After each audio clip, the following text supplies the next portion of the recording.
अस्सलामुअलैकुम। Physiology for paramedics के lecture 2 में आज हम पढ़ेंगे सेल डिवीज़न। फर्स्ट लेक्चर के अंदर हमने सेल और उसके पार्ट्स को तफसील के साथ पढ़ा है। तो शुरू करते हैं सेल डिवीज़न की डेफिनेशन से। The process in which the mature cell divide into 2 or 4 daughter cell is called cell division। यानी वो अमल जिसके अंदर एक मैच्योर सेल 2 या 4 डॉटर सेल में तकसीम हो जाए उसको सेल डिवीजन कहते हैं। जब माइटोसिस होती है तो उसके नतीजे में 2 डॉटर सेल बनते हैं और मियोसिस के नतीजे में 4 डॉटर सेल बनते हैं। तो टाइप्स ऑफ सेल डिवीजन कितनी टाइप्स आ गई? 2 किस्म की आ गई। पहली को कहते हैं माइटोसिस और दूसरी मियोसिस। माइटोसिस के अंदर क्रोमोसोम्स की तादाद सेम रहती है, इसीलिए इसको सोमैटिक सेल डिवीजन भी कहते हैं। और मियोसिस के अंदर क्रोमोसोम्स की तादाद हाफ हो जाती है, इसलिए इसको रिडक्शन सेल डिवीजन कहते हैं। तो शुरू करते हैं माइटोसिस से। In this type of cell division one cell divide into 2 daughter cell. यानी इस किस्म की खलवी तकसीम के अंदर एक सेल 2 डॉटर सेल के अंदर तकसीम हो जाता है। फेजेस ऑफ माइटोसिस देखते हैं। इंटरफेज को देखते हैं। इंटरफेज खलवी तकसीम से पहले यानी कि बिफोर द सेल डिवीजन क्या होता है? इंटरफेज के अंदर 3 स्टेजेस होती हैं। पहली को कहते हैं गैप 1। गैप 1 या इसको G1 भी कहते हैं। गैप 1 में क्या होता है कि खलिया मुकम्मल तौर पर रेस्ट की हालत में होता है। G1 के बाद आता है एस फेज़। एस मतलब सिंथेसिस। इस फेज़ के अंदर खलिए के अंदर जो DNA पड़ा होता है, इस तरह खलिया आ गया, ये उसके अंदर न्यूक्लियस आ गया। न्यूक्लियस के अंदर DNA धागे की तरह इस तरह पड़ा होता है। तो DNA क्या करता है? इस फेज़ के अंदर अपनी मिकदार को डबल कर देता है। यानी डबल करने से वो तकसीम के अंदर जब तकसीम हो तो बराबर मिकदार जितनी खलिए के अंदर होती है वो एक खलिए में भी चली जाए और दूसरे खलिए में भी चली जाए। तो इस फेज़ के अंदर DNA अपनी मिकदार डबल कर देता है। तो इस फेज़ के बाद फिर आता है G2 यानी गैप 2। इस फेज़ के अंदर भी खलिया आराम करता है। इंटरफेस के बाद अब खलिए की तकसीम का सेल डिवीज़न का असल प्रोसेस शुरू होता है। सेल डिवीज़न की 4 स्टेजेस होती हैं। पहली प्रोफेज, दूसरी मेटाफेज, तीसरी एनाफेज, चौथी टीलोफेज। अब हम इन चारों को तफसील के साथ पढ़ेंगे। तो शुरू करेंगे प्रोफेज से। प्रोफेज,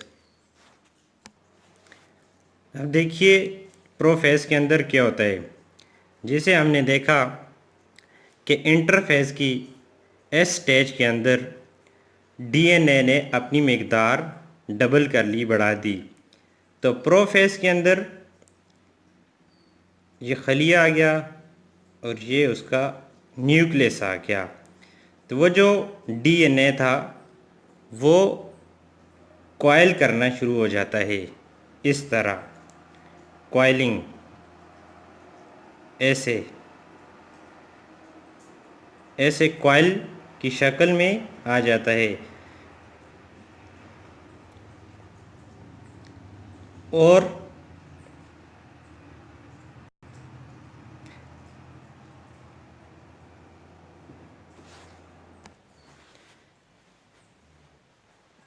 ये खलिया आ गया, इसके अंदर ब्लैक से ये देखें, ये हम न्यूक्लियस बनाते हैं। तो न्यूक्लियस के अंदर जो ये कॉइल क्रोमोसोम्स है डीएनए से, इस तरह दो इसके क्रोमेटिड बन जाएंगे। इसको, इन दोनों को, एक ये वाला और ये वाला, इन दोनों को क्या कहते हैं? Sister chromatid.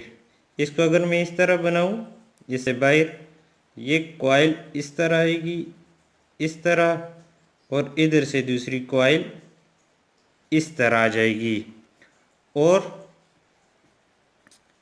इन दोनों के साथ इधर इस पॉइंट पर प्रोटीन की कोर बन जाती है। इस कोर को क्या कहते हैं? इस कोर को काइनेटोकोर कहते हैं।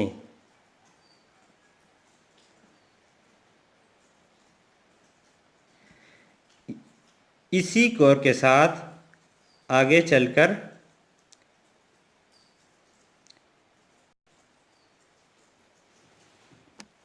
न्यूक्लियोलस के स्पिंडल फाइबर्स अटैच होते हैं, जो इसको अपनी तरफ खींच लेते हैं। तो प्रोफेज में ये होने के साथ दूसरा न्यूक्लियोलस डिसअपीयर हो जाता है। ये जो न्यूक्लियोलस होता है ये डिसअपीयर हो जाता है। प्रोफेज के अंदर न्यूक्लियोलस ख़त्म हो जाएगा, और ये जो न्यूक्लियर मेम्ब्रेन है ये भी ख़त्म हो जाएगी प्रोफेज के अंदर। और ये जो सेंट्रियोल्स होते हैं, ये सिलिंड्रिकल शेप्स सेंट्रियोल्स, ये दोनों पोल की तरफ चले जाएंगे। इसका एक हिस्सा इधर को चला जाएगा और दूसरा हिस्सा इस तरफ यहाँ आ जाएगा। सेंट्रियोल्स का क्या हो जाएगा? तो कौन से काम होंगे? एक, न्यूक्लियोलस डिसअपीयर हो जाएगा,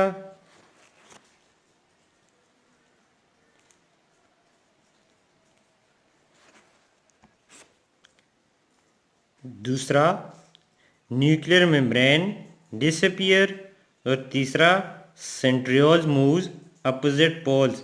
इस तरह सेंट्रियोल यहाँ से अपोजिट पोल की तरफ चला जाएगा। तो अगर मैं प्रोफेज के बाद की शक्ल बनाऊं खुलिए की, तो कुछ इस तरह से होगी। इसके अंदर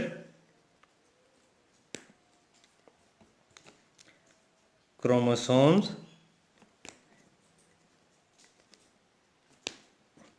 इस तरह लिपटे होंगे, ये बहुत सारे पेयर होंगे मिस इस तरह।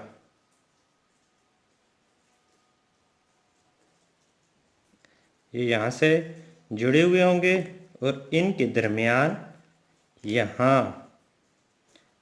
काइनेटोकोर होगा।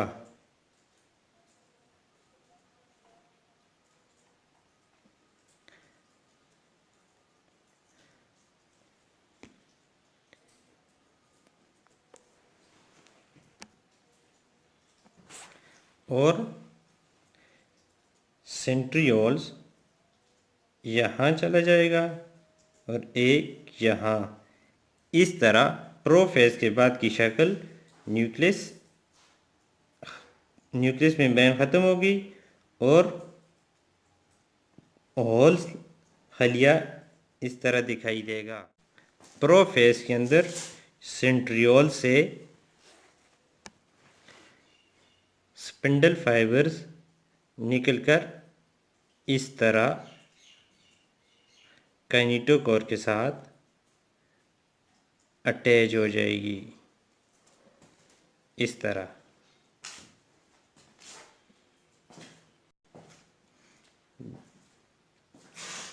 प्रोफेज के बाद आगे मेटाफेज शुरू हो जाएगा। मेटाफेज, मेटा मतलब मिडल, मेटा मतलब मिडल,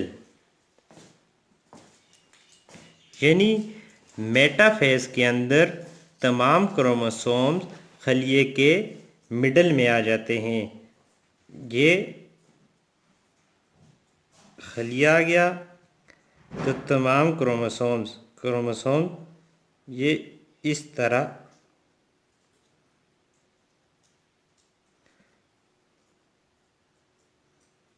कॉइल करते हुए इस तरह, तो इसके साथ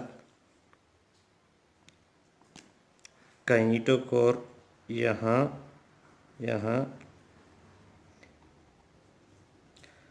और सेंट्रियोल से जो स्पिंडल फाइबर्स इस साइड से यहाँ अटैच हो जाएगा, ये यहाँ अटैच है, ये इस तरह ये बिल्कुल इस तरह मेटाफेज में ये सेंटर ऑफ द सेल इस तरह हो जाते हैं। क्रोमोसोम्स की एक सिस्टर क्रोमोसोम ऊपर वाली साइड और एक नीचे वाली साइड, मेटाफेज के अंदर ये पोजीशन होती है क्रोमोसोम्स की। तो मेटाफेज के बाद आ जाएगा एनाफेज। एनाफेज, एना मतलब एना मीन बैक, यानी बैक क्रोमोसोम की जो सिस्टर क्रोमोसोम्स है ये दूसरे सिस्टर क्रोमेटिड से अलग होकर ऊपर की तरफ बैक में ऊपर सेंट्रियोल्स की तरफ चली जाएगी। इस तरह ये खलिया आ गया।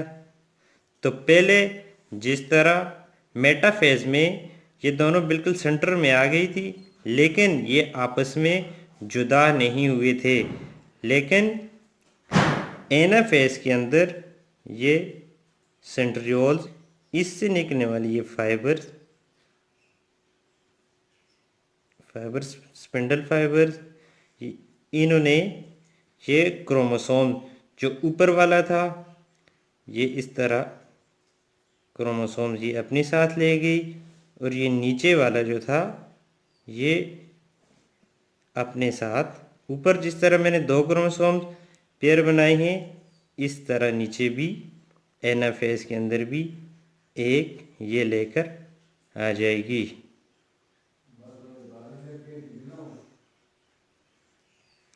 इस तरह तो जब एनाफेज मुकम्मल होगा तो उसके अंदर ये जो क्रोमोसोम्स हैं ये बिल्कुल यहाँ इस जगह पर सेंट्रियोल्स इनको खींचकर यहाँ बिल्कुल यहाँ ले जाएंगे। ये समझाने के लिए मैं दो क्रोमोसोम्स बना रहा हूँ। वैसे जितने भी क्रोमोसोम्स हैं, जिस तरह इंसानी खलिए के अंदर 46 क्रोमोसोम्स होते हैं, इस तरह हर खलिए के जितने क्रोमोसोम्स हैं उतने पूरी मिकदार में, इस तरह यहाँ से एक ऊपर चली गई एक नीचे, तो डिवीजन के वक़्त क्रोमोसोम्स की तादाद बराबर रही। एनाफेज के बाद आगे आएगा टेलोफेज। टेलोफेज के अंदर ये खलिया आ गया, इसके वो क्रोमोसोम्स जो ऊपर वाली तरफ गए थे इस तरह, ये जो नीचे वाली तरफ आए थे ये इस तरह। टेलोफेज के अंदर इन क्रोमोसोम्स के गिर्द न्यूक्लियर मेम्ब्रेन बन जाती है, और न्यूक्लियोलस जो पहली फेज में गायब हुआ था प्रोफेस में गायब हुआ था यहाँ दोबारा आ जाता है। टेलोफेज के अंदर ये दोबारा यहाँ आ गया और ये क्रोमोसोम जो इस तरह कॉइल हुए थे प्रोफेज के अंदर, यहाँ फिर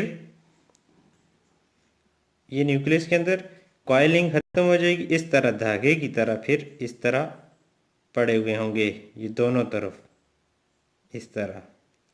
तो टेलोफेज के अंदर कौन से काम होंगे? एक तो टेलोफेज के अंदर क्या होता है, क्रोमोसोम्स अनवाइंड हो जाते हैं, न्यूक्लियर मेम्ब्रेन दोबारा अपीयर हो जाती है और न्यूक्लियोलस फॉर्म्ड हो जाते हैं। यहाँ न्यूक्लियोलस भी बन जाएंगे जो प्रोफेज के अंदर गायब हुए थे। तो टेलोफेज के बाद है साइटोकाइनेसिस। साइटोकाइनेस मतलब साइटोप्लाज्म का तकसीम हो जाना। ये जो खलिया इस फॉर्म में आ गया था, यहाँ न्यूक्लियस ये दो थे, तो साइटोकाइनेस में इस तरह से इस तरह हो जाएगा। साइटोप्लाज्म इसके ऊपर ये बिल्कुल न्यूक्लियस इसके दरमियान में आ जाएगा, ये दोनों। तो अगली स्टेज में ये बिल्कुल दो डॉटर सेल्स तैयार हो जाएंगे साइटोकाइनेस के अंदर। Significance of mitosis. माइटोसिस का फ़ायदा क्या है? It plays important role in heredity, healing of wound is due to mitosis, hairs and nails growth is due to mitosis. यानी जो ज़ख़म होता है उस ज़ख़म को ठीक करने में वो माइटोसिस के ज़रिए ठीक होता है। हम बाल काटते हैं या नाखून काटते हैं तो वो भी माइटोसिस के ज़रिए ही वापस बड़े हो जाते हैं। इसी तरह खलिए जिस तरह रेड ब्लड सेल्स भी कुछ दिनों के बाद डिस्ट्रॉयड हो जाते हैं, तो जो नए रेड ब्लड सेल्स बनते हैं वो भी माइटोसिस के ज़रिए ही बनते हैं। आज के लेक्चर में हमने माइटोसिस तफसील के साथ पढ़ा। अगले लेक्चर में इंशाअल्लाह हम मियासिस पढ़ेंगे।